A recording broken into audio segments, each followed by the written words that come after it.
Good morning, everyone. I'm just going to wait a minute or two for people to come in the room. Welcome. Okay. Well, good morning. Welcome to the September 30th TPA membership meeting. My name is Craig Douglas. I'm here to support the team and Patrick as we go through the meeting today. Just a couple quick notes about the meeting and logistics for the day. We are going to be using the Q&A and the chat function to communicate and ask questions.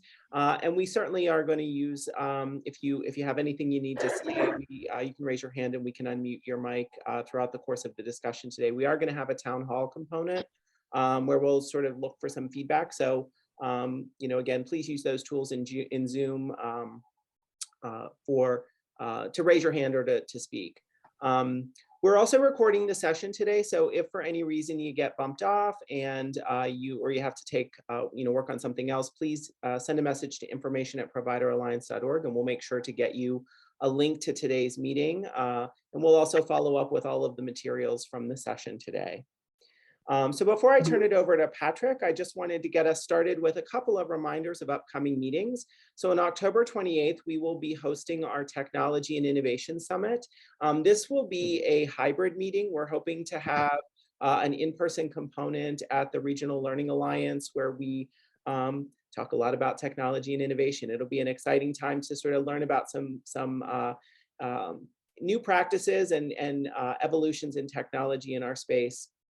Later in the month of October. So keep an eye out for registration material and information about that session. We're also looking at potentially a meeting on December 2nd. The topic there is really to be determined, but right now, typically, we have Kristen Ahrens join us for the last meeting of the year. So we're hoping that she will be willing to join us for that last meeting in the year. On October 12th, I'll be hosting our compliance work group. And during that meeting, we're going to talk a little bit about kind of putting into practice some documentation and compliance guidelines for billing. We're going to do a little bit of a debrief on what we're learning in the field around licensing and what's happening licensing across the state of Pennsylvania. And then lastly, we're going to talk a little bit about the privacy and security rules and any updates that there are on what those new rules are going to look like as we go into 2023. And I'll turn it over to Patrick to talk a little bit about some of these other events coming up in October. Patrick? Okay, thank you, Craig. Welcome, everybody. Thanks for joining us today. So Council on Racial and Social Equity, Marisol Valentin is with us, so I'll let her kind of speak to that meeting as part of some of the updates that she's going to give in a little bit here. I want to reference a couple of things with the Purchasing Edge meeting that's scheduled for November the 10th.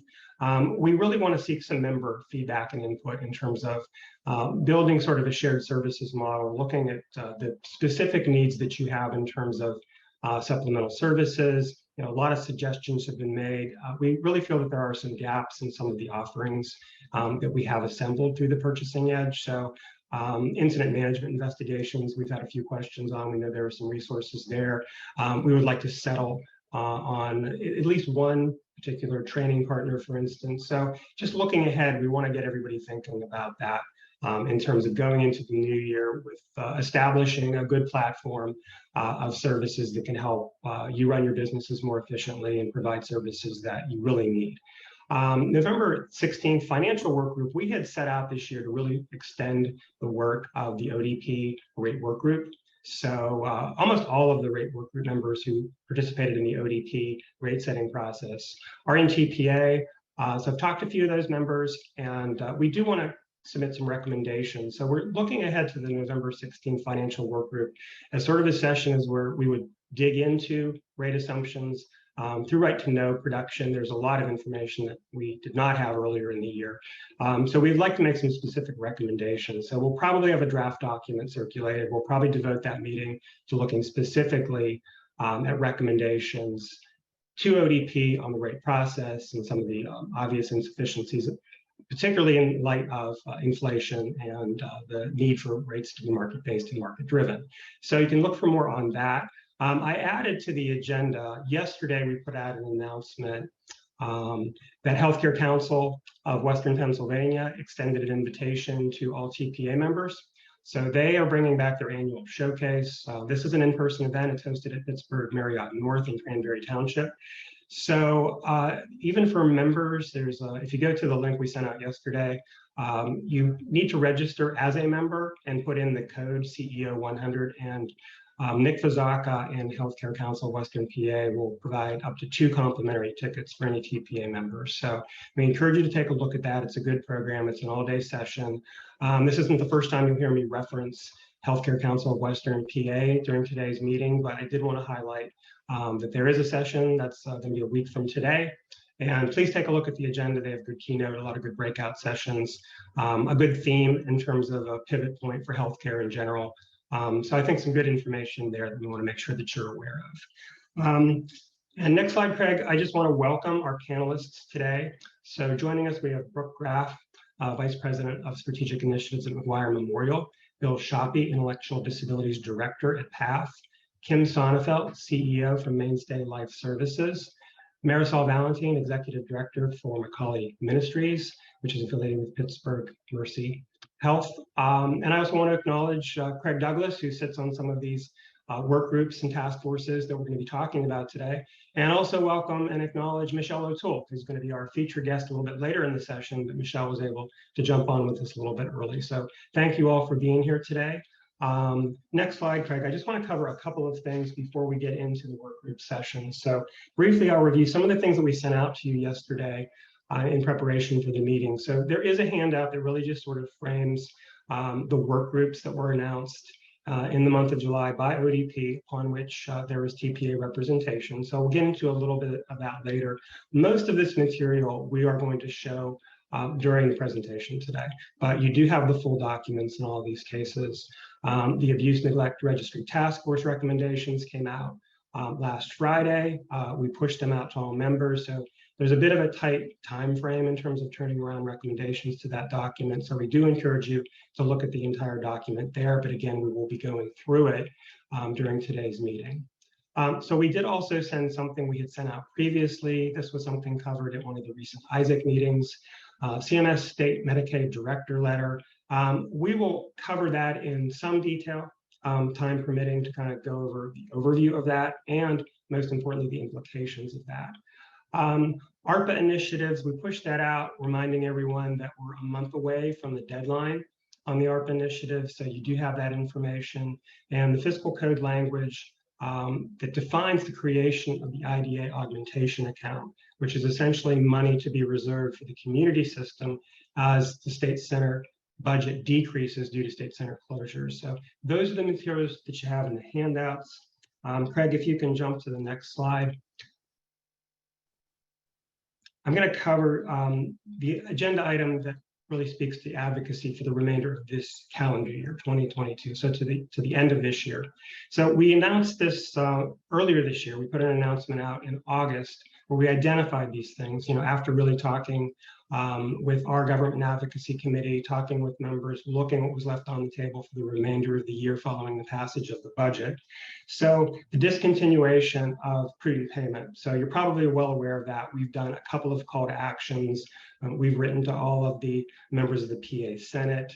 We know members have been active in terms of our voter voice campaign. So we ask and urge you to continue to do that. It does appear that this bill is on track to be heard in the Senate and have a vote on the Senate floor sometime in October. There are a very limited number of session days for this action to be taken.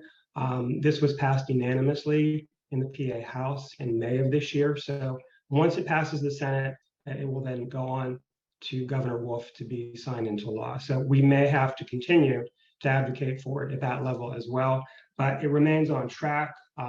A good opportunity for me to acknowledge Bill Harriger's efforts, who has really been a champion of this issue for a long time.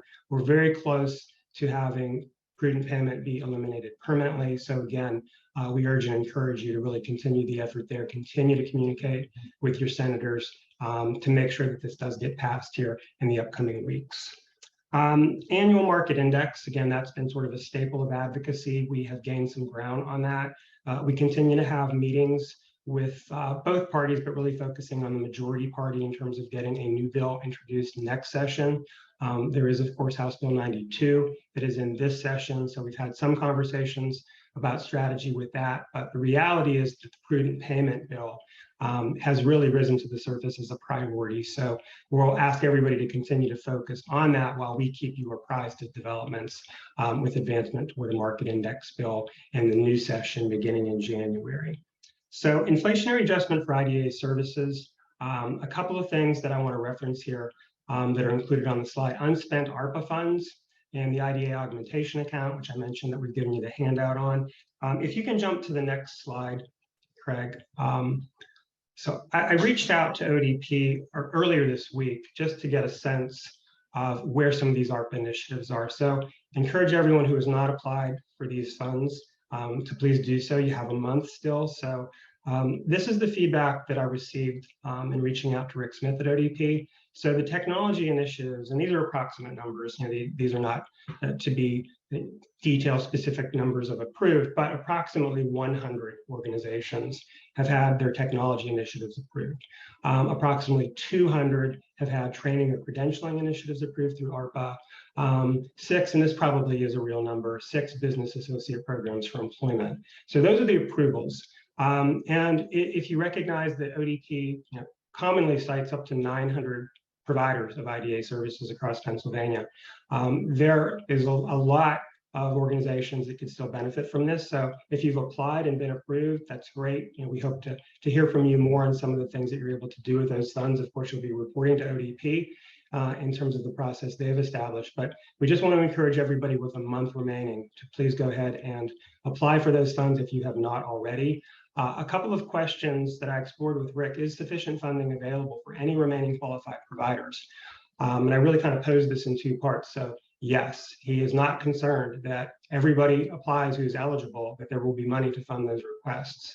So conversely, could anybody's application be denied because they will run out of money in the particular ARPA initiative? And the answer there was no. So again, the money should be there. I think what this implies is there's the likelihood, as with previous initiatives, that there will be underspending in ARPA. So we just had the opportunity to provide comment on a new initiative that, reasonably speaking, is probably derived from the underspending on the recruitment retention initiative. If you remember, there was about $45 million that was declared as unspent on that initiative. So in terms of anything that we can target administratively this year for adjustments to rates, that's one area. So we want to highlight that. Again, we really want to see the money get spent. It's going to get spent somewhere. It's available to all providers now.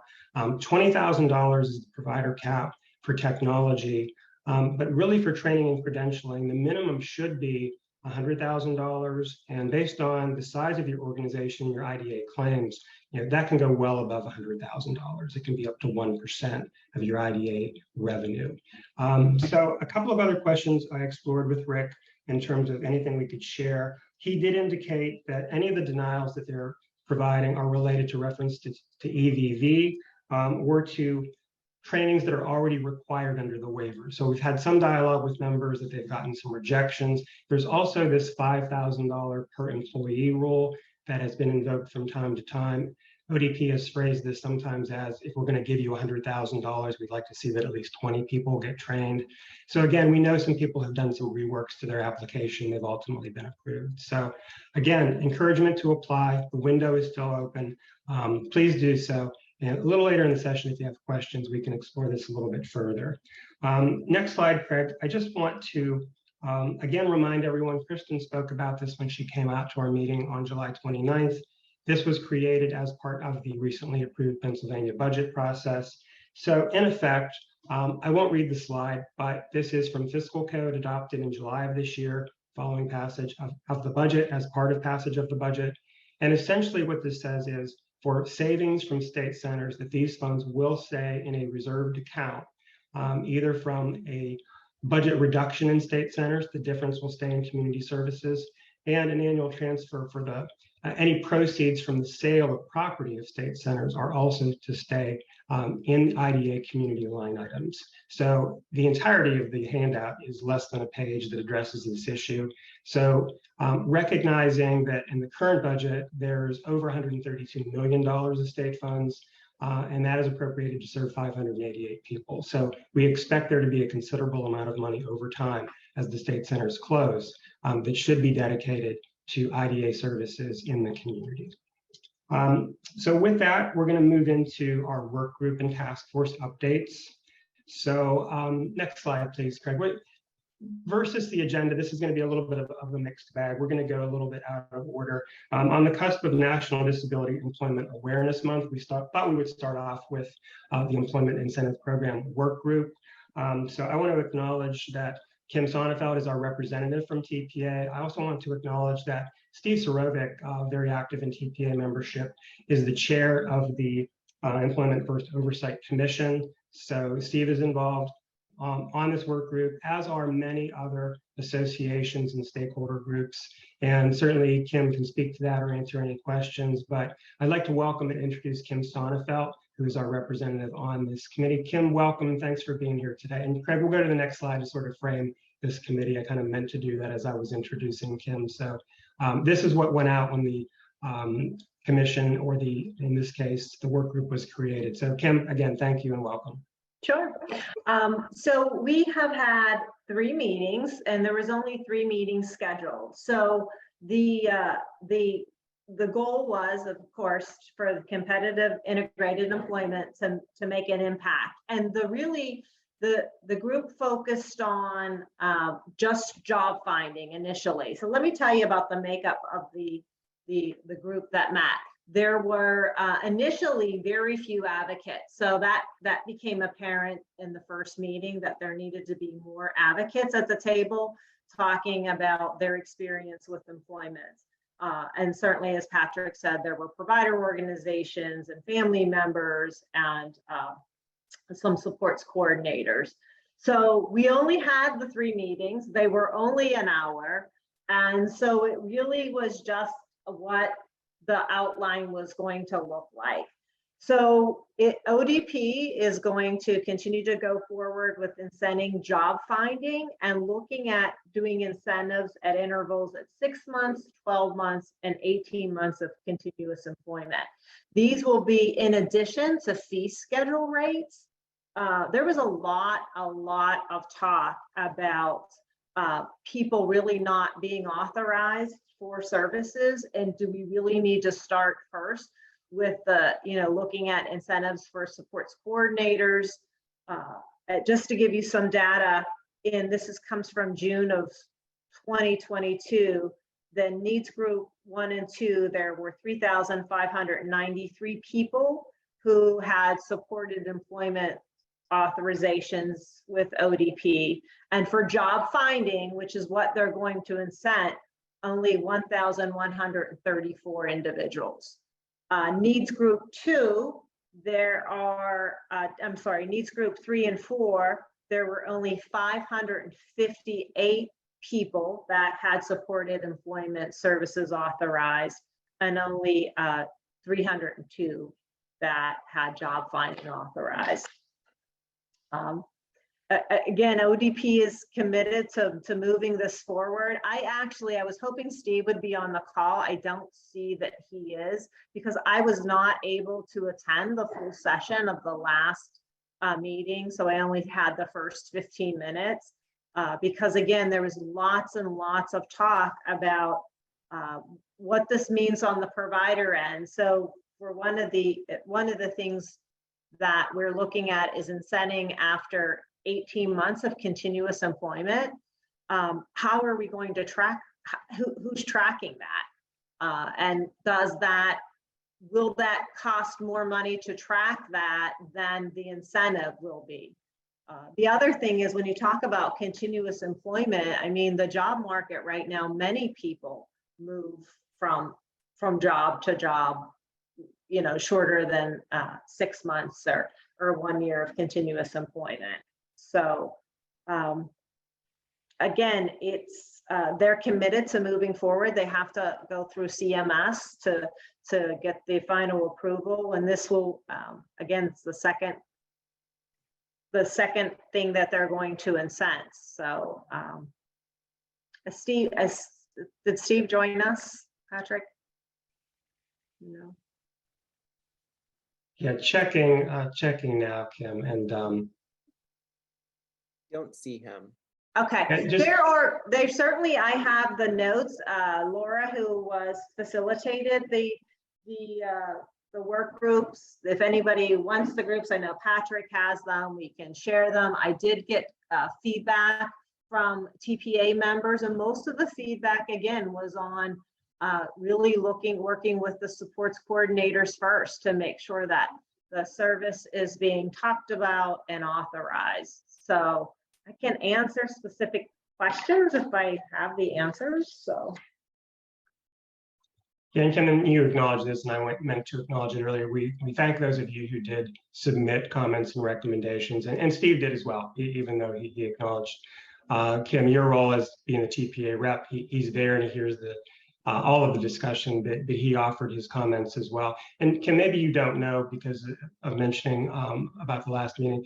Are they scheduling forthcoming meetings as a follow-up to this most recent one that was the last of the 3 scheduled? Yeah, it did not sound that way to me at the beginning of the meeting, that their intent was to move forward, that the department had decided to move forward with job finding. And then in the parking lot, the next would be job coaching. And, again, start and see if this impacted. There was a lot of discussion on quality too. So is there different incentives? So the incentives would be based on, again, higher incentives for people that were in needs group 3 and 4, and also if it was quality outcomes. And there was, again, there was no final decision on what quality would look like. Is it quality that somebody's in the job that they wanted? That's interesting because there's many people that we would talk to in our lives that probably aren't in jobs that they would continue to say that they really love. So. Yeah, and I know from Steve's comments that he's submitted through TPA, the best financial incentive is rates, acknowledging that the rates are an issue. Benefits counseling, I know, was one of the questions that you shared from the work group. And Steve weighed in with that, thinking that that was not really a critical issue. Focusing on getting better CIE jobs versus getting jobs for more people was, I know, another piece of input Steve offered. So I think taking that all into consideration, as you said, we know ODP wants to do this. It just seems to be the best way to do it. And again, and I think this was one of Steve's points, incentivizing the SC function. And I think that as I go through some of these other work groups and task forces, the SC function is really kind of critical with everything, introducing people to employment or technology. So there's really a point of entry there that is probably common in a lot of these work groups and issues. So we'll see if that comes out as well with HRST and the lifetime medical history there. But any questions, any final thoughts from members, or Kim, anything that you want to wrap on in terms of things that you would like to hear from specifically from members? Please share. I did send all the TPA comments in to Laura. She was sharing them with ODP and with other work group members. So, I mean, I know that, again, they do want all the input. So if there's anything that, talk with your employment specialist and anything you could share, please send to me or Patrick. Yeah, and if you send it here, we'll definitely get it to Kim. Okay, Kim, thanks very much. If you'll have a chance to ask questions later when we do a bit of a town hall segment to kind of revisit everything we talk about here in the next several minutes. But we're going to move on to our next work group update. This is Health Risk Screening Tool and Lifetime Medical History. And I want to not forget to acknowledge that Craig represents TPA and Mainstay on this work group. And I want to welcome in Brooke Graff from McGuire Memorial and Bill Shoppy from PATH to give us the update on what's been happening in this work group. Brooke and Bill. Brooke, would you like to go first? I think we've nominated you. Bill. Okay, fair enough. So simply put, for those who were in the TPA meeting on July 29th, Dr. Chirpy's talked at length about the data with regard to HRST. And as you recall, this was an initiative placed upon providers back in May of 2019. And I think we all as providers acknowledged it was going to be a significant heavy lift and very potentially labor intensive. And there was a great deal of pushback. So Patrick was kind enough to allow me and others to be on a work group with the state to discuss this. I would say the good news takeaway is that there's a recognition, I believe, by both Kristen and Dr. Chirpy's that their systems do not interlink in any way, and there's a lot of duplication and repetitive information required. My best example of that is medications. There's an expectation in HRST that we update medications on some criteria, and they're obviously in the ISP, and as soon as they're in, they're wrong because they're only as good as the most recent data. There are also lifetime medical issues, there's annual assessment issues, so there's many requirements the state has imposed upon providers, both regulatory and non, that we are expected to update and keep current, and that's a challenge. So there's a recognition that HRST is just one more layer and that something has to be simplified. So that's the good news. The bad news is in our 2 meetings to date, Dr. Chirpy's hasn't really come up with a plan to do that or a way to make that system work better. In some ways, it feels a little bit like an electronic health record. It doesn't allow for uploads by providers. Everything has to be put in manually. So again, it's very labor intensive. We, in the last meeting, expressed concern and how we had shared about various other documents, whether it's the lifetime medical history or the annual assessment, how we might connect these data points. And Dr. Chirpy's promised to get back to us after the meeting on September 14th, after they had some internal discussions to try to address those concerns. To date, I haven't heard back from him. We'll probably reach out to him shortly, but that is kind of the overview of this issue. So I'll turn it over to Brooke or Craig to add anything I may have missed. I think you pretty much captured where we are up to this point, Bill. Thank you. Yeah, I agree. I think that, there was a lot of emphasis in the last meeting about a focus on the lifetime medical history and trying to standardize that. Not only were there issues specifically around all of the duplication of effort, but again, the risk associated with all of this data that we have and it not being incorporated in the ISP and sort of just bringing those systems together under a single platform to allow for better integration of care and managing those care. So I think I guess we'll see what happens next and hopefully we'll get some feedback.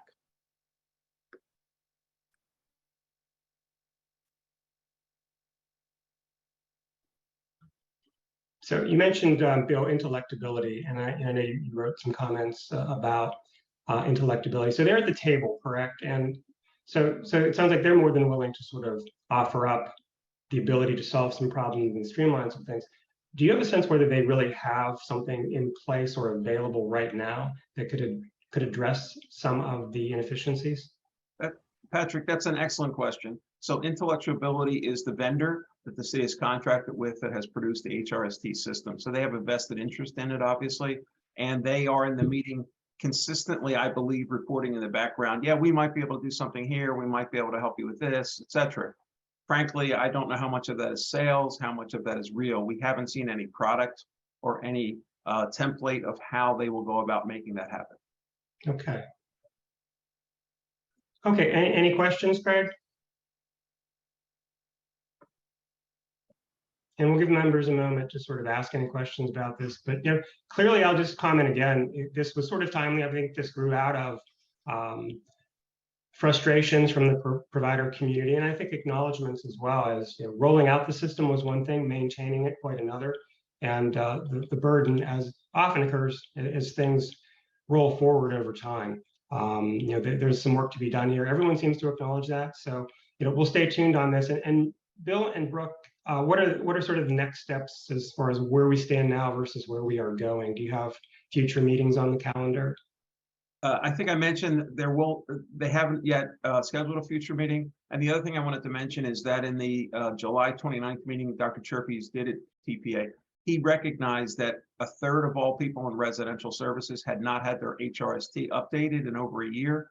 That was in the data point that he provided in the slideshow.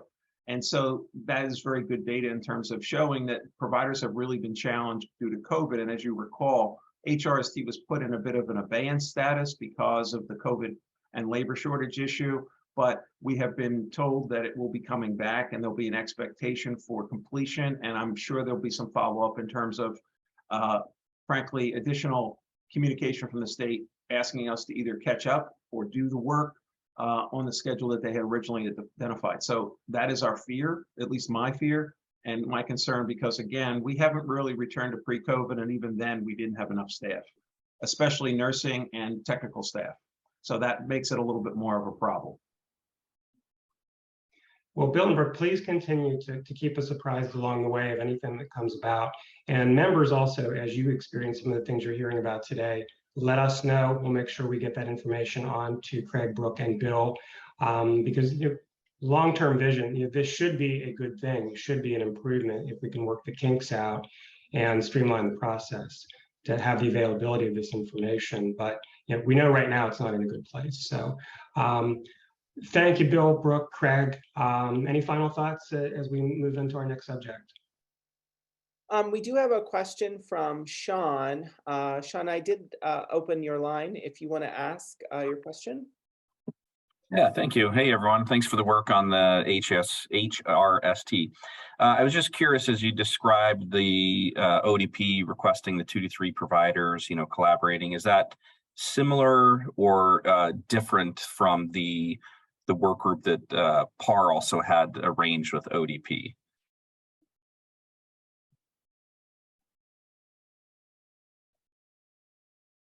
I'm not sure that I know that definitively. There are several people in the group, but I believe it's primarily TPA members and perhaps a few others. And Brooke or Craig, do you know? I don't know that it's Bob's representatives from other trade associations.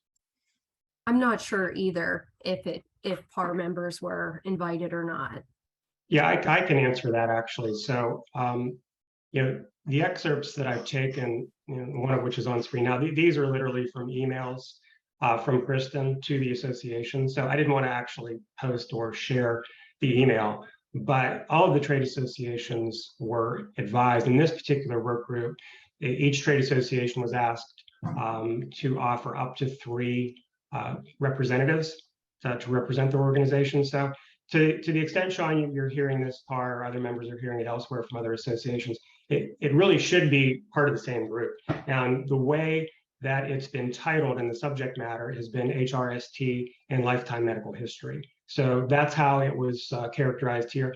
Early on, they called it HRST in Chapter 6400s, but any activity on a work group, and again, some of you guys are probably in PAR and other associations as well, so to the extent that there's representation there.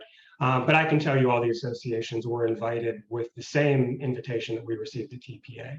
So again, we're grateful to Brooke, Bill, Craig for being our representatives on this work group, but there is broad stakeholder input, which is really what ODP always wants and always does turn to the associations to provide that. Mm-hmm. Thank you. Sure, okay. Craig, if there's no other questions now, and again, if you think of anything along the way, we'll try to circle back to any questions you may have after you hear from everyone's updates. If we maybe go into the next slide, Craig. So the next things that we're going to get into are related to the ISAC, the Information Sharing and Advisory Committee. So there are several subcommittees of the ISAC. The ISAC has been meeting remotely on a bi-monthly basis throughout 2022. The next meeting is in October. As I introduce and welcome Marisol to join our discussion today, Marisol, first of all, I want to acknowledge, serves as our ISAC representative as TPA. Marisol, and I should also say this regarding Kim and Marisol are on the TPA board as well. So we thank them for their time and investment in our activities. So a couple of things that Marisol also participates in are the Racial Equity Subcommittee of the ISAC, and she also chairs our TPA Council on Racial and Social Equity. So I do want to mention and acknowledge also Will Stennett here. Will serves as our representative on provider oversight subcommittee. So Will, to the extent you have anything you would like to add or say, please feel free to chime in. I feel that most of what's been happening historically in provider oversight has sort of shifted over temporarily to the abuse neglect caregiver registry. So we'll be talking about that momentarily, but without any further delay, Marisol Valentin, please jump on. We welcome you. Thank you for being here today. And I know you have a couple subjects that are kind of near and dear and also coming up very quickly on the calendar. So welcome, and please let us know what's going on.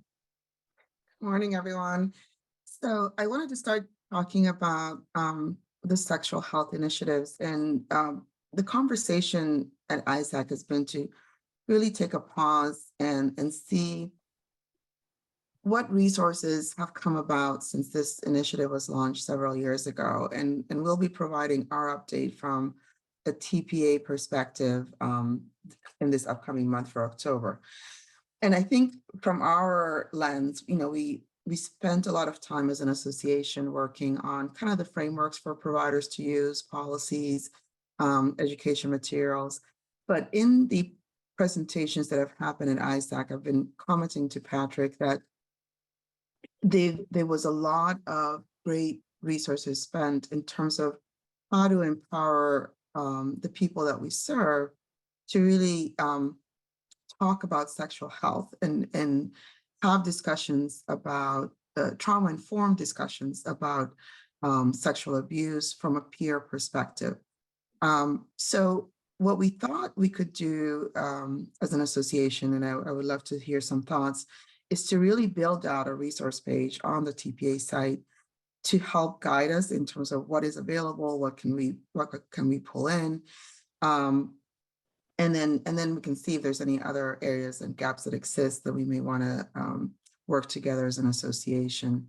So if anybody has any thoughts, any ideas on that, or any great resources that you're currently using, if you could send that to either Patrick, Craig, or myself, and as we start to build that resource page. The next thing I just wanted to give an update on is our work on racial and social equity. So we have a meeting coming up this October, and we'll spend some time just talking through what we've accomplished this year and kind of next steps. In the July meeting, we did talk to Kristen and the other folks at ODP about resources to really support small business development in our space. And since that discussion, there's been some development in funding that Governor Wolf has announced to support small businesses. So I think we'll kind of flush that out in terms of what is it that we specifically would like to see come out of that, and then see if we can put some proposals together to the small business development centers in Pennsylvania. And then the last thing I want to do, and I want to see if I can, Craig, can you allow me to share my screen just for 1 second? There are some upcoming meetings by FISA on the topic of race and social equity that I think are fabulous. And I just wanted to share that information with everybody so that you could see what's coming down the pipeline. So give it a try now. See if, yeah, okay. I think now it's working. Let me just. Yeah, and while you pull that up, Marisol, I'll comment that some of the resources, as with many things in life, COVID interrupted some efforts that were underway a few years ago, and TPA members had indicated resource manual, some things to help guide them, if you recall, the sexual health bulletin. And this was largely episodes, reported instances of sexual abuse. So the outgrowth of the registry again. So these are all sort of related issues.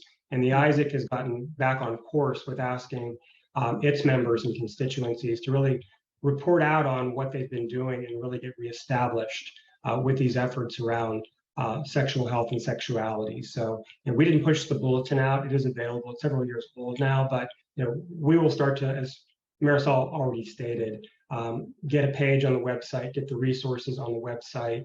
And Marisol, I know you're going to be talking about this at the upcoming Isaac meeting. So we really want to move on reestablishing some of the things that we had out there before and following through on your feedback in terms of what you needed most as members to really have support in these areas. So I see you're up there, Marisol, so please go ahead. Thanks. So the FISA Foundation has been hosting, I think it's at least for 2 years, a series of conversations about equity and inclusion from the lens of disability. And they have 2 upcoming workshops, which I think are going to be extremely insightful. And one is the financial hardships for people with disabilities. United Way just put out an ALICE report that really drills down into those financial hardships. So this virtual program will kind of dive deeper into that report. And then the next one is a race and disability kind of conversation. Those tend to happen, I think, at least biannually. So the next one is November 17th.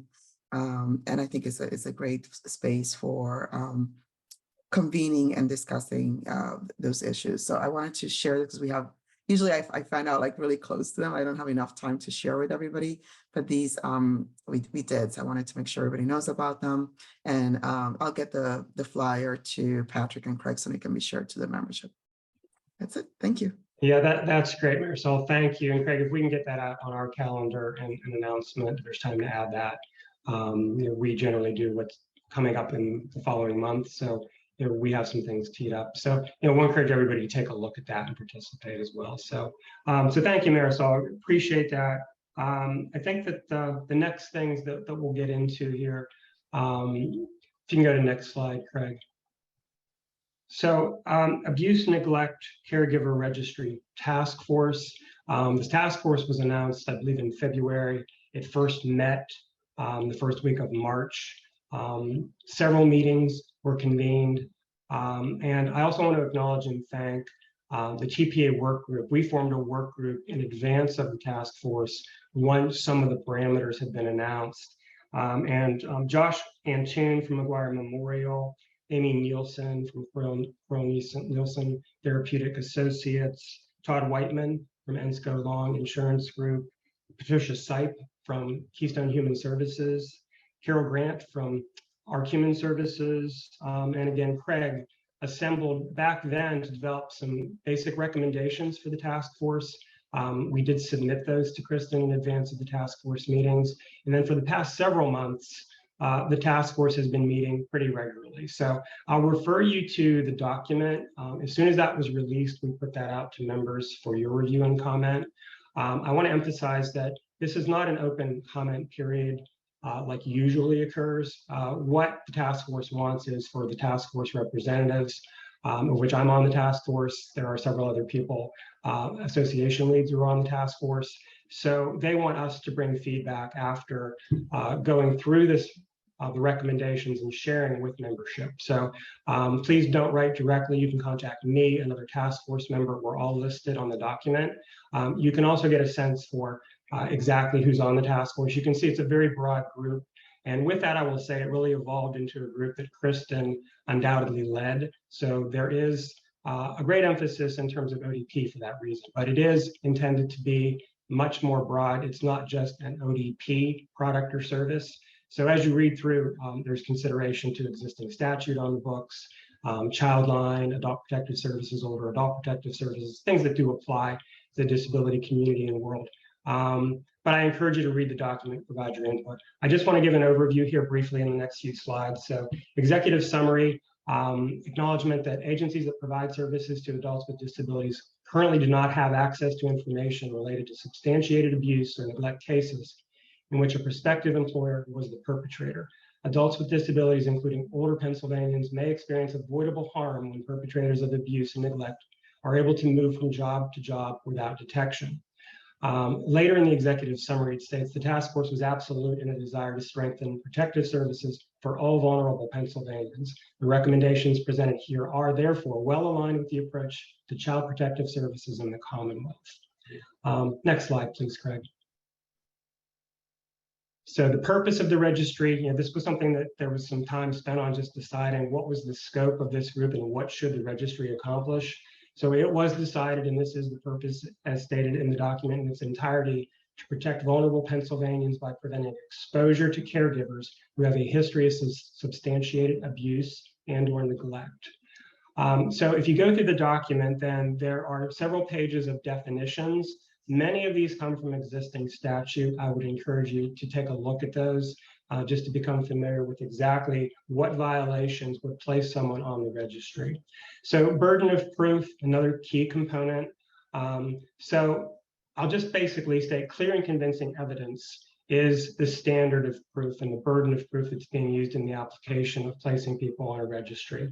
So this lies somewhere between preponderance of the evidence and beyond a reasonable doubt. So if you think in terms of very notorious cases where someone has been acquitted, say, of murder in a criminal trial under a beyond a reasonable doubt standard, but might be found responsible in a civil court under a standard of preponderance of the evidence. This is somewhere in between. So it is considered a fairly high standard, and it rests somewhere between those other two burdens of proof that are sometimes applied in other situations.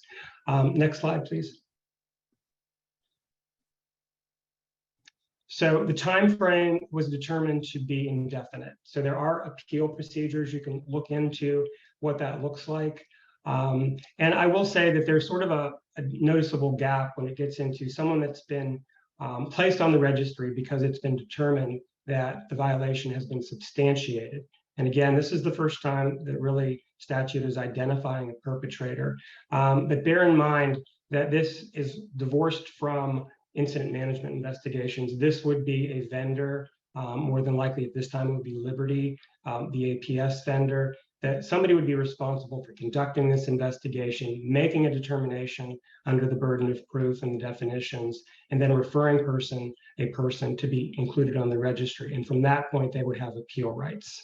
Access to the registry would be web-based, publicly available, and there would be a requirement that employers in the state would be required to use the registry to do background checks.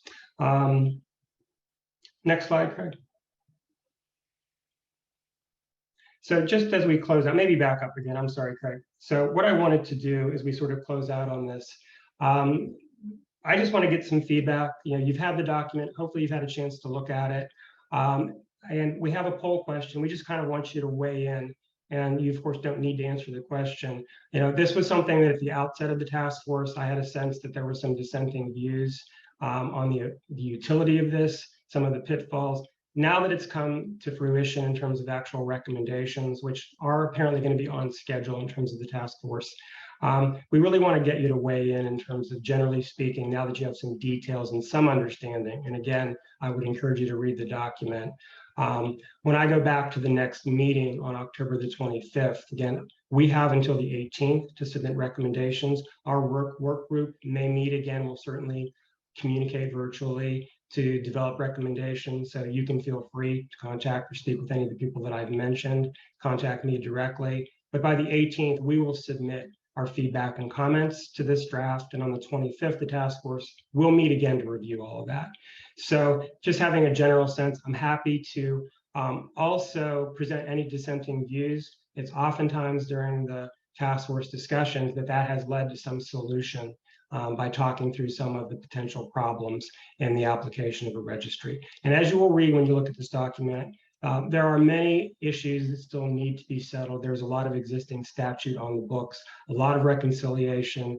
I'll close with just two things. The intent would really be to have a more streamlined process and a single platform that could be used for all types of abuse, all caregiver abuse reportable to one place, triaged by the state, investigated by the state, and having one common registry then, so that if you were checking a prospective employee, you could really look into, did they have an instance somewhere else as a caregiver? So again, there's much more detail in the document. I will also say that it's been a very productive task force. We have gotten perspective from other states, people who are expert across the Commonwealth, both in the law and the application of current registries, folks from the Attorney General's office. So it's been very well represented, and it's been a very productive group. So just wanted to get you up to speed with what's been happening with the Abuse Registry Task Force. And thanks for voting on the poll. And what do we have, Craig?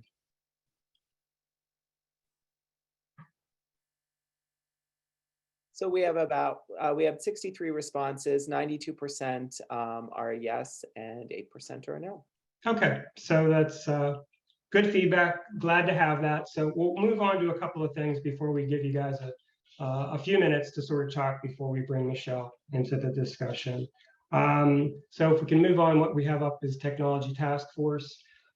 Just briefly, this is a task force that Susan Tackow and I co-chair, the Strategic Partnerships and Funding work group of the ODP Technology Task Force. So it gives me a chance to thank Susan and congratulate her. She is just retiring. She's going to stay on at PA Assistive Technology Foundation as Chief Innovations Officer. Ben Loudermilk is going to be taking over for Susan. So I'm sure Ben and I will be working together to co-chair this. Right now, PATF has really been leading the effort around technology funding and a resource manual, something they've always had. They are publishing a newer version that will be out in the next few weeks. And thanks to members and people across the state really identifying other resources, they've been able to expand that. So the other component is really looking at some pilot projects with Safe and Home and with the University of Pittsburgh. So both of these are aimed at the adoption of remote supports and assistive technology. And we're working with Deloitte Consulting, who's part of ODP's task force, to sort of look at how we could best frame this in a project management tool and sort of set our goals for next year. Essentially, I would say that the Safe and Home project would be more of a turnkey solution. And with the University of Pittsburgh, kind of looking at everyday tech as assistive tech, what technologies people use the most, would use the most, and sort of exploring things that are already available that maybe aren't being used as effectively as they could to serve people with disabilities. So I'll move on to the next topic. Again, if you have questions, we'll give you the chance to weigh in or ask some questions or provide some feedback. We want to talk about fee schedule rate appeals. So really, we're kind of in this phase right now where there's exchange of information. We have received answers to interrogatories. There's been a document production by ODP. There has been depositions have been scheduled. And I want to mention that there's been information sharing across various groups that have filed appeal across the state. TPA members working with K&L Gates. We have 14 members that are in our appeal group. There's a group that has another 23 members. Another has 7. So by and large, we have about 48 appeals, attorneys having conversations. The number reported from ODP is about 75 appeals is what we have heard is in terms of the number of appeals across the state. So we think there's a good opportunity for us to exchange information on strategy. And it also, because some of these appeals are consolidated, it creates an opportunity for us to coordinate efforts in terms of information and follow up and those sorts of things. So at the end of the day, this will run through, of course, a legal administrative law process. As I mentioned earlier in the meeting, we still want to do something that's more broadly involving TPA membership, looking at recommendations to ODP on some of the things that we would have identified through right to know production, some information we've learned along the way, not to mention your experiences in terms of running your programs with staffing and inflation where they remain. So I'll move on to our next agenda item. So IDA workforce survey, this is something that, again, part of the reason that I've mentioned Healthcare Council of Western Pennsylvania a few times in this discussion is that we've been in talks with Nick Vazaka and Healthcare Council about collaborating on a survey. They historically have done 2 surveys a year. Some TPA members have been members in Healthcare Council and participated in those surveys. So they have a tool already that they've used a couple times a year. We have spoken with Nick about incorporating some things that we would want to see. So we've received some feedback about compression issues, management positions, clinical, other supervisory. So people leaving the field, again, driven by inflation and the ability to perhaps be able to get another job at higher compensation than what is funded by the rates. So all the things that are on there, we want to look at: total compensation, benefit package, the profile of the workforce, meaning what does vacancy and turnover look like right now? And as I've mentioned, demographic data.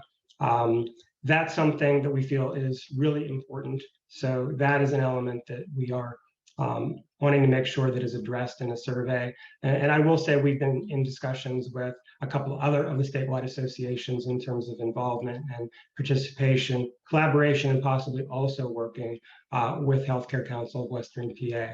All of that said, nothing is ready to go, but I do expect over the next few weeks, we'll have more information on that. Craig, if there's any questions as I have you jump to the next couple of slides. We do have a question from Karen. Who is the partnership with University of Pittsburgh? What department? And is that a partnership with ODP or TPA or the work group? So just, could you shed a little more light on that? Yeah, so, and sorry I didn't look this up right before the call. So the Human Engineering Research Laboratory, people would refer to as the Hurl Center. We're working with Dr. Dee Dee Ding, and my understanding of it, she really works for rehabilitation sciences. So there's a few different departments, divisions at Pitt. It is, however, something that is really, I wouldn't say it's TPA, it's really the ODP work group. So Strategic Partnerships and Funding Work Group has explored potential partners. And we have gone, of course, to ODP to say, are you okay with these partnerships, us pursuing pilots with these entities to try to learn more about this? So, TPA, of course, we're using TPA as a platform to sort of communicate these things. And to the extent we can get more work group members, we have many TPA members on our work group. I think our work group has grown to almost 20 people now because we have Pitt and we have Safe and Home, and we've added the Deloitte staff for their help on the project management. But we also have many providers, businesses, state officials. So it's a good group, but I would say it's really not TPA. I would sort of characterize it similar to the other work groups and task forces that we've talked about, because it is technically part of the ODP Technology Task Force. Okay, with that, we'll move on. And really, we're running a little short on time, and I don't want to cut into Michelle's time. So I'm going to briefly cover a few things here. I'm going to reference the state Medicaid director letter. I'd ask you to read this. The letter portion is about 15 pages. The rest of the letter is all quality measure set data, proposed quality measures from ODP. So the letter provides information on a set of nationally standardized quality measures for HCBS. So I'll dance through these pretty quickly, Craig, if you want to move to the next slide. So HCBS plays an important role in states' efforts to achieve compliance with the ADA and the Olmstead decision. The Supreme Court has held that unjustified institutional isolation of people with disabilities is a form of unlawful discrimination under the ADA. So I wanted to call that out. Of course, driving forces, federal law behind these standards. Next slide, Craig. So spending, this is in the letter, and a stark contrast when HCBS is now the majority of spending under Medicaid. So you look at the figures from 1990, 13% of $31 billion related to Medicaid, long-term services and supports, LTSS. By 2020, again, 30 years later, 62% of that funding is home and community-based services. So next slide. We've had this conversation here at other meetings previously. So what I've highlighted there, unlike other types of healthcare services, HCBS lacks any standardized set of quality measures and consensus as to what HCBS quality entails. Next slide, please, Craig. So while this measure set is just been released, this is a July 21st document released to state Medicaid directors. There will be second plan guidance, and this is going to get more into the details of compliance under the waivers. So these are some things that are forthcoming. Next slide really addresses the use of the measure to promote equity. So we've talked about the need to get demographic data. You've heard from Marisol in terms of racial equity, and you can see there'll be a continuing need and requirement of the states to really make sure they're meeting the standards on racial equity, And again, you can read the document in its entirety. Very interesting material and something that is, while it's on the horizon, you are starting to see this now, and you will see this affect Q&I activities. I'm sure it will affect performance measures and the everyday lives document. And the last slide on this topic is just the conclusion. I think this is basically the inclusion in its entirety as stated in the letter. The HCBS quality measure set addresses a critical gap related to HCBS quality. The measure set is intended to support states with improving the quality and outcomes of HCBS and can play an important role in states' efforts to promote equity in their HCBS programs. So if you think in terms of the defining of quality, compliance issues, discussions around value-based reimbursement and payment models, access issues, racial equity issues, there's really a lot here to be explored that is going to be on the near-term horizon. It's going to be a driving force in some of the things that happen with HCBS services. So with that, I'm going to close this out by opening another poll just to see if there is interest in having a session devoted to exploring this letter in a little more detail. If you had a chance to look at it, you can see numerous footnotes that reference a lot of federal data. I've tried to cover the highlights in terms of implications, but let us know if this is something you would be interested in exploring exclusively in a session devoted to it. So, with that, I want to welcome Michelle. We do have a slide that refers to town hall for some feedback, but we'll try to tie that all in to just talking with Michelle O'Toole here today. So I know we had some agenda items, Michelle, that we shared with you in advance. Yeah. We've got at least one other issue that that we forwarded, but I'm happy to recite as well on COVID guidance. But thanks for being here, Michelle. Welcome, and I'll turn it over to you for any kind of opening remarks you'd like to make, or any feedback on anything you've heard. Yeah, I'm excited about everything I've heard. I think you guys know I'm a big fan of advocacy. So, whatever you guys continue to pursue that, supports and helps the system, I'm all for until somebody tells me to shut up. I do have to feed myself, but I think there's a lot of support for the work that you guys do. And I know Kristen definitely will try to make December 2nd because she loves coming out here and loves the interaction and the engagement that she gets out of this group. You're just always so lovely. Just as always, a big thank you. I think it's amazing how we've made it through the pandemic into what seems to be starting to be daily life. I'm not sure when the changeover happens or how it happens, but it does seem as though we're moving more into a world where this is our reality as opposed to the harsh interjection of something terrifying that it was back in 2020. So what do we do to live through it? And I think, just again, a big thank you to the DSPs out there, because I know they're working crazy, crazy hours. And I have nothing but respect for DSPs as a former DSP myself. That's a really hard job, and they are essentially who we are. If you don't have a DSP, you don't have support for people. So if we want to measure ourselves, we do have to look at how we're treating the DSPs. So hopefully people can really dig into some of that ARPA money and start doing some training and credentialing and certification around the DSPs, and see how we can explore getting this back to being a profession. When I started, it was because it was a profession, and I was lucky to work with a lot of other people who were credentialed or degreed. And so we looked at the work differently. And I think that aspect of being in the workforce is important as well, that you're valued as a professional, and having those kind of credentials behind you helps a little bit. I think you're a little bit more likely to speak up in the team. You're a little bit more likely to talk to the program specialist or the behavior specialist and give your input, because you got a little something back there to support you. So I'm hopeful that helps. I'm hopeful that it acknowledges to the DSPs how much we believe them to be professionals, and we want to kind of give them the credentials to match that. As far as I think you sent me a question last night that was this about the CDC guidance. And so I did, reach out as I do to my good friend, Dr. Chirpus, and our emergency guy, Doug Trahey. And, really where we are and where we have been all along has been following the Department of Health and CDC guidelines. ODP hasn't issued directives about this for some period of time. And so we do know that there's the updated guidance for CDC healthcare settings.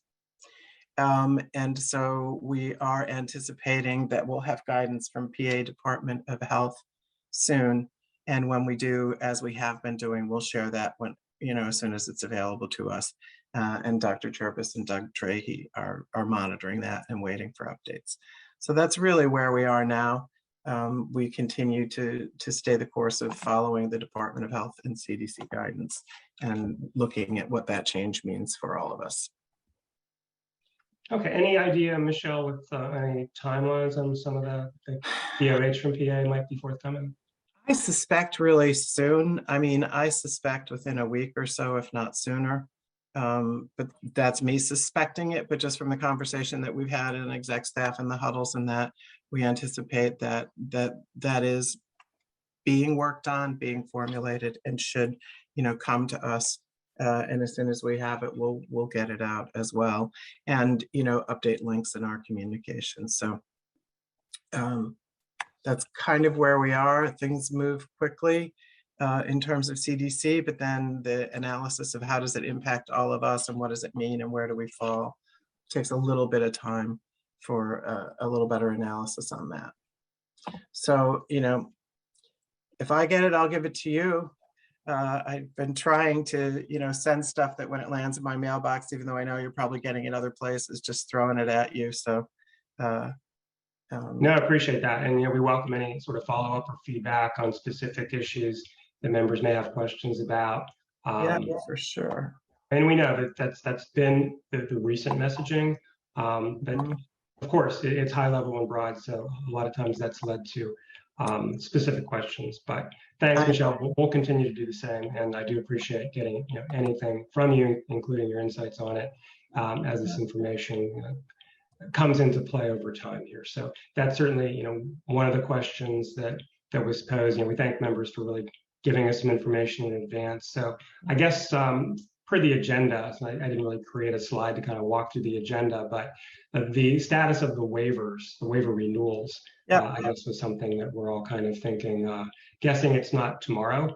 No, not tomorrow. Not tomorrow.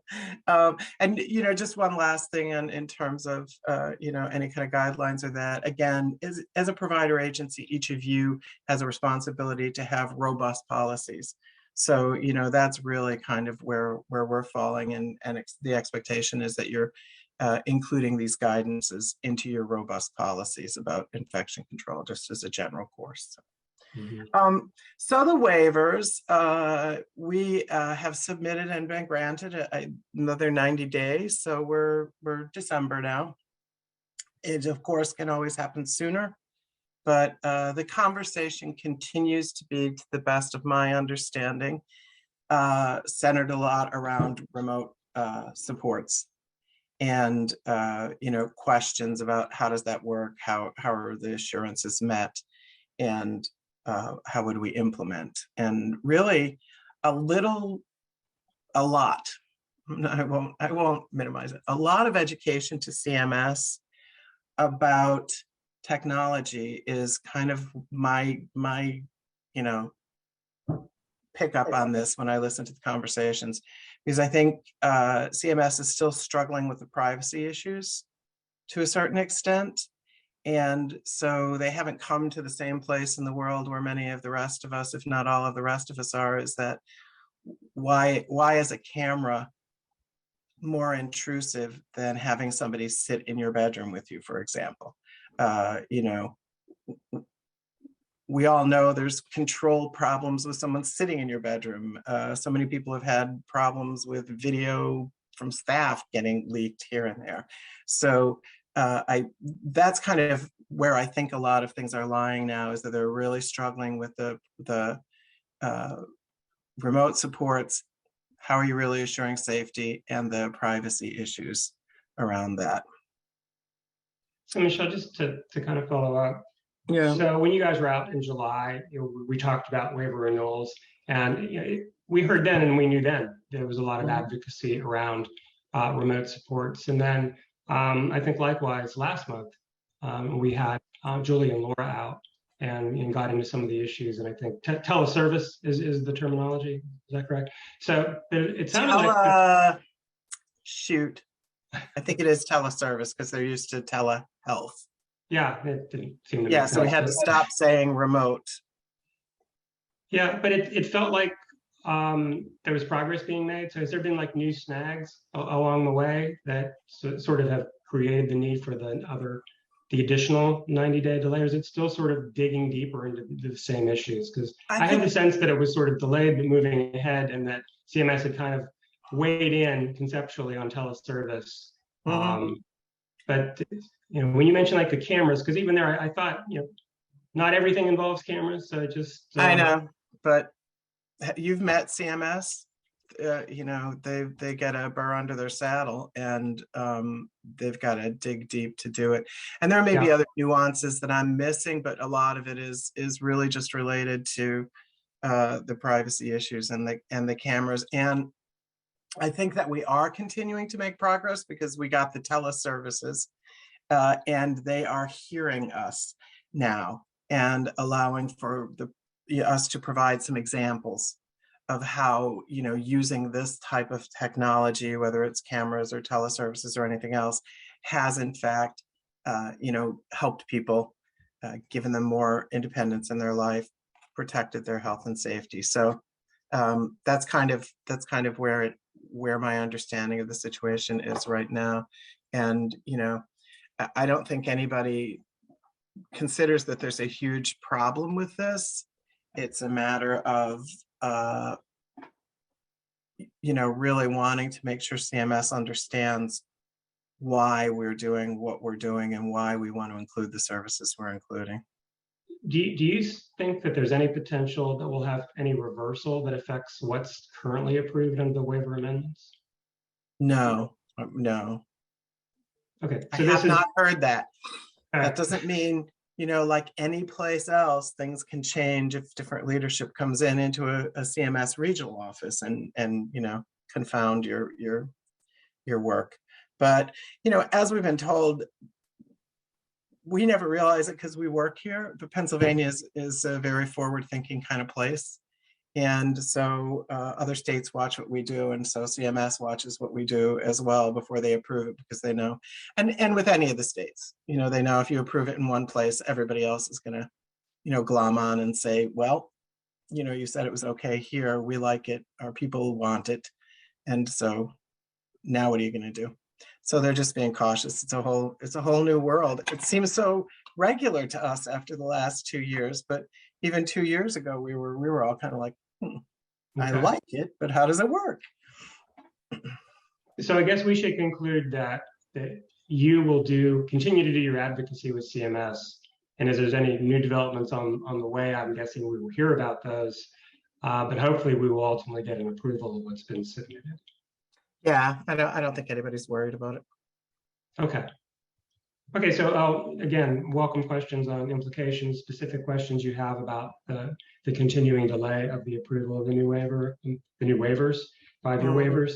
And maybe I'll move into what we also identified on the agenda, Michelle, was the CPS reopening, the service impact survey results.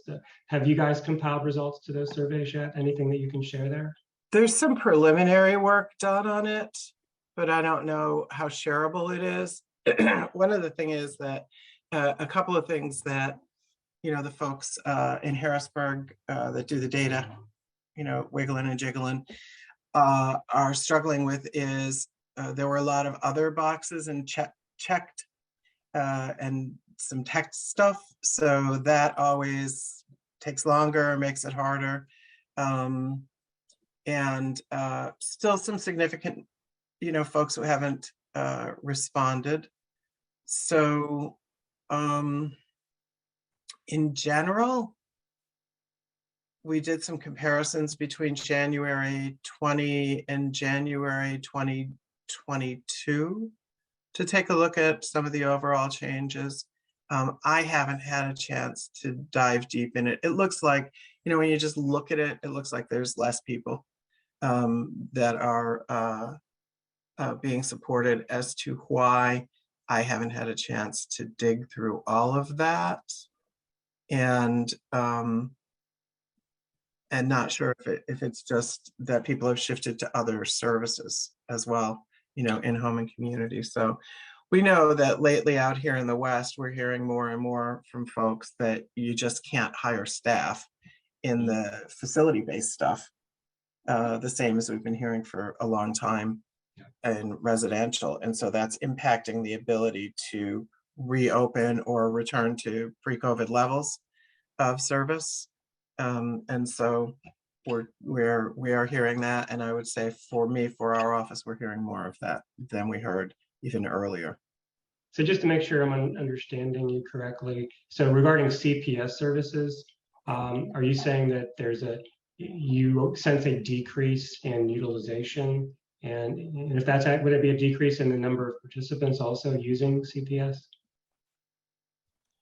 Seems like, but again, I haven't looked at this, so don't quote me on any of this until Steve has jiggled through it. Yeah. But it seems like overall, there's less, at least, less from January 2020 to January 2022. Well, we'll be interested in seeing that, of course, and understand you also said, and I know we have these conversations, people could have moved to other services, but overall, of course, we share all the same concern. If there's not enough staff to deliver the services at agencies and group homes and community settings to families, to individuals living by themselves who need support, that obviously is an impact on service capacity. So we'll be interested in seeing the data that comes out of that. And do you have any sense when that might be? Let me see. I was begging for some information while we were on the phone, so I'm trying to see what the new news. Here's the capacity. So in the last year, we see capacity decreases to, again, just I have raw data, so it's not wiggled and jiggled yet. Okay. Seeing a little bit of capacity decrease.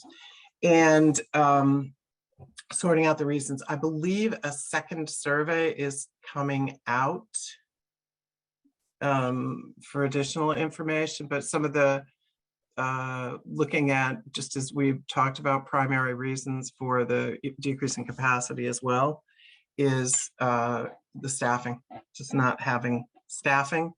And then some of the physical distance stuff, our providers were saying is problematic. Michelle, am I remembering correctly that there's a certain threshold? Does ODP have some sort of action or steps it needs to take if utilization is affected by a certain threshold or meets a certain, reduced by a certain percentage? Is there some activity that you need to look at? I don't think we're anywhere near there because that's utilization is more provider specific, I think. When we review some of it, you mean in terms of whether or not you keep a service definition active? I don't really remember the specific effect, but I thought there was some reason the survey questions were phrased the way they were to make sure that the state was meeting some requirement under the waiver to make sure.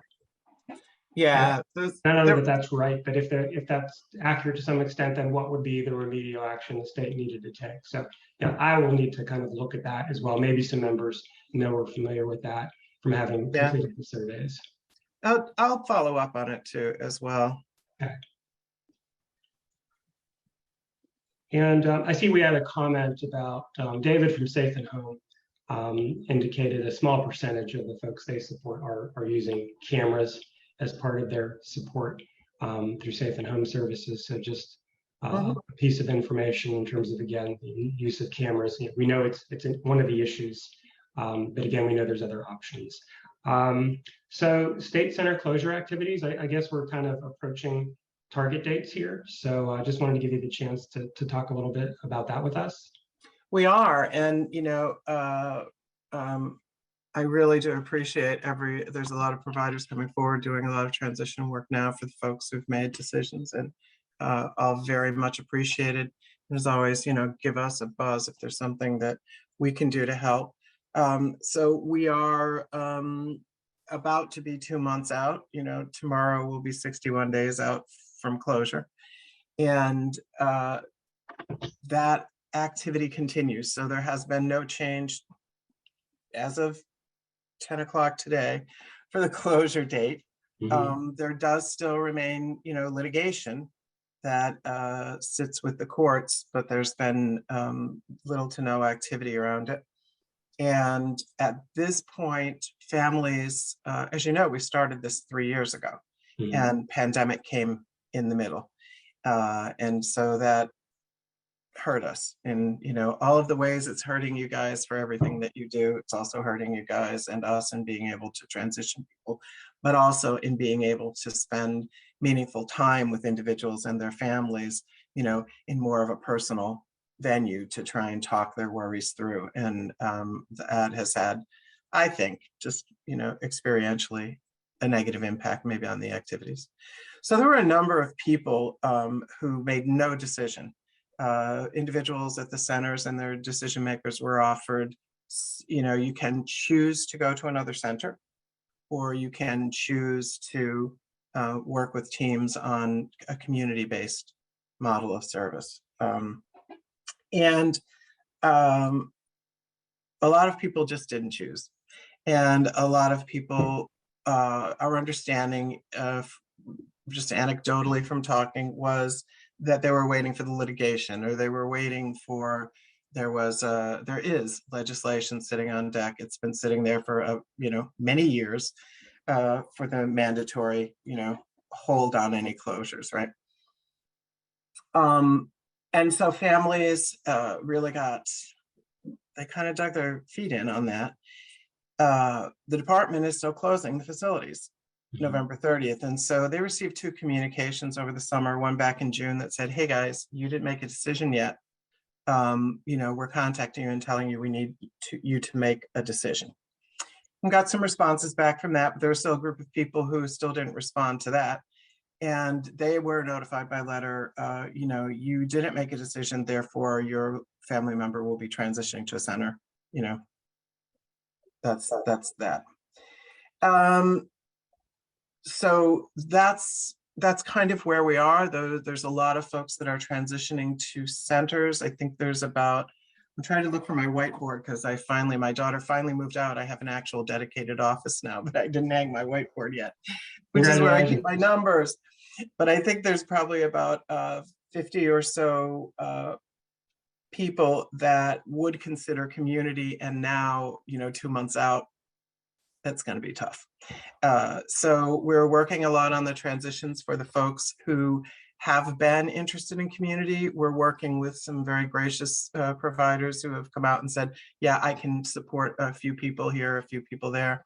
And then there will be a number of folks that are transitioning to other centers.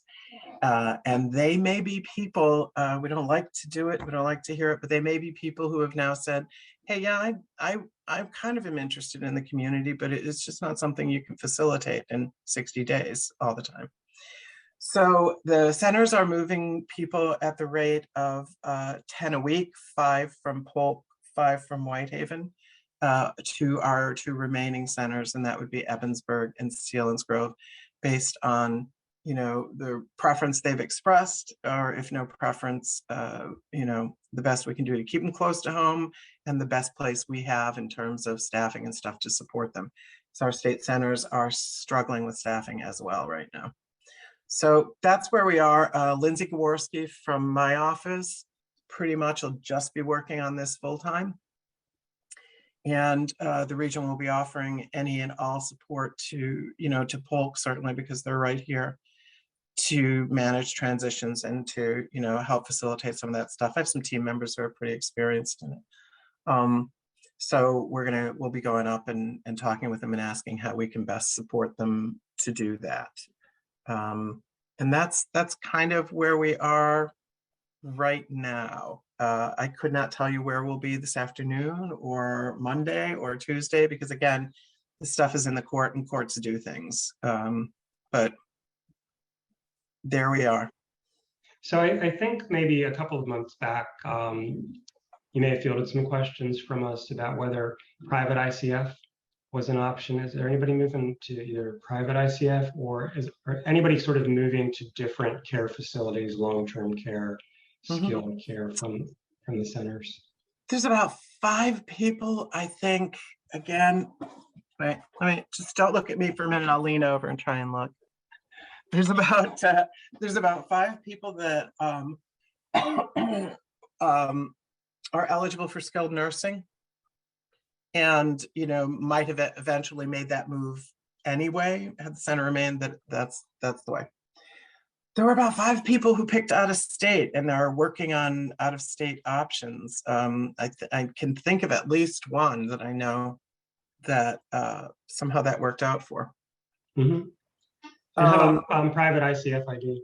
Yep, there's a lot of families who will consider private ICF ID. There's not a lot of availability, to be frank, and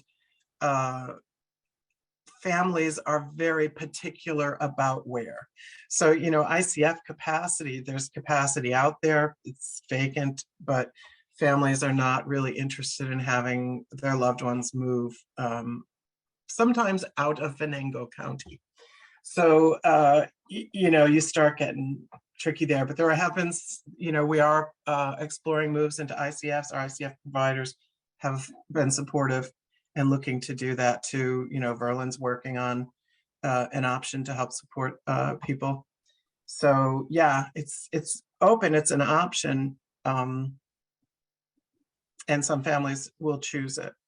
Okay, we'll stay tuned and we'll keep our members informed of developments here if litigation or anything takes a different turn. Obviously, and staffing affects everything, including this, we are sure. In the last couple of minutes that we have, Michelle, do you have any comment on, with the check money and the credentialing and staff training, business associate program money still available, you know, what you're seeing, any connections you might recommend in terms of people who haven't applied yet or thinking about an application, you know, anything that you could share that you might see as beneficial for people to pursue? I don't think I have anything specific really, Patrick, just really encouraging people to, you know, grab this money, get this opportunity to get their staff opportunities to credential, and, you know, all of it moving us in a direction to where we can get to the place where people can put their credentials in a bag and take them with them to the next agency, which would just be super helpful. You know, nobody has to start over again, and everybody knows what that basic training is. So, you know, go after that as much as you can possibly do, and get that offered out to your staff. Yeah, great. And on the tech side, you know, Craig mentioned at the outset of our meeting, we have our Technology and Innovation Summit next month, the end of October, the 28th. So there'll still be a few days to apply. We hope to have some things in store that might help to facilitate anybody that's still thinking about it. There'll still be a short window by that time. So as that comes under development, we will likewise continue to promote the applications and the access to that money. So next slide, Craig, please, as we wrap up. I want to thank you, Michelle. Thank all of our panelists here today that have joined us. Thank all of you members for joining us today as well. Everybody have a great weekend. We look forward to seeing you next time. And thanks, Michelle. Look forward to seeing you soon. Thanks, everybody. Bye. Bye, everyone.